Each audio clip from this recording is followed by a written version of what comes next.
ರಸಗೊಬ್ಬರಗಳು ಗೊಬ್ಬರ ಬಿಡ್ತೀವಿ ರೀ. ಈಗ ಮಳೆ ಐತೈತಿ ಕಮ್ಮಿ. ಓಕೆ. ಅಂದರೆ ಔಷಧಿ ಎಷ್ಟು ದಿನಕ್ಕೆ ಒಂದ್ಸತಿ ಹೊಡಿಬೇಕಾಗುತ್ತೆ? ಏನು ಇದಕ್ಕೆ ಟೈಮ್ ಇಲ್ಲ ರೀ. ದಿನಾನು ಹೊಡಿಬೋದು. ಮಳೆ ಎತ್ತಿದ್ರೆ 4 ದಿನಕ್ಕೆ ಹೊಡಿಬೋದು. ಅಲ್ಲ, ಹಣ್ಣು ಬಿಡೋ ಟೈಮಲ್ಲಿ ಇವಾಗ ಹುಳಗಳು ಅದೆಲ್ಲ ಸಾಮಾನ್ಯವಾಗಿ 8 ದಿನಕ್ಕೊಮ್ಮೆ ರೀ. 8 ದಿನಕ್ಕೊಮ್ಮೆ ಔಷಧಿ ಹೊಡಿತೀರಾ? ಓಕೆ. ನೋಡಿ ಹೇಗಿದೆ ಅಂತ ದಾಳಿಂಬೆ. ಅಂದರೆ ನಿಮ್ಮ ಭಾಗದಲ್ಲಿ ಹೆಚ್ಚಾಗಿ ದಾಳಿಂಬೆನೇ ಬೆಳೀತಾರೆ? ಹ್ಞೂ ರೀ. ಎಲ್ಲ ಪೇರು ಚಿಕ್ಕು ಎಲ್ಲ ಬೆಳೀತಾರೆ. ಹಣ್ಣೆಲ್ಲ ನಿಮ್ಮದೇ. ನೀವು ದಾಳಿಂಬೆ ಹಣ್ಣು ತಿಂತೀರಾ ಹೇಗೆ? ಏನು ತಿಂತೀವಲ್ಲ ರೀ, ನಾವು ತಿನ್ನಲಾರ್ದೆ ಹಂಗೆ. ಓಕೆ.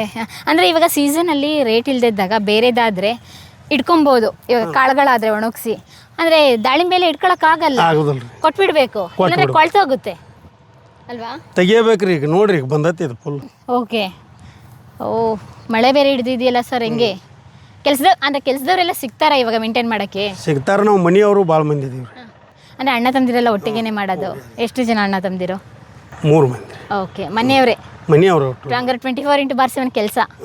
ಅಂದರೆ ಇದಾದ್ಮೇಲೆ ನೀವು ತೋಟ ಮಾಡಿದ್ಮೇಲೆ ಮನೆ ಕಟ್ಟಿದ್ರಿ? ಮನೆ ಕಟ್ಟಿವಿ, ಇಷ್ಟು ಹೊಲ ಹಿಡ್ದೀವಿ ರೀ. Car bike? ಹಾಂ, ಕಾರ್ ಗೀರ್. ನಮಗೆ ಸೈಕಲನ್ನು ಸಿಕ್ಕಿಲ್ಲ ಹತ್ತಿ ಅಡ್ಯಾಡಕ್ಕೆ ಮೊದಲ. ಈಗ ಕಾರ್ಗಳು ಅದಾವೆ 2 ರೀ ಹತ್ತಿ ಅಡ್ಯಾಡಕ್ಕೆ. ನೆಮ್ಮದಿಯಾದ ಜೀವನ.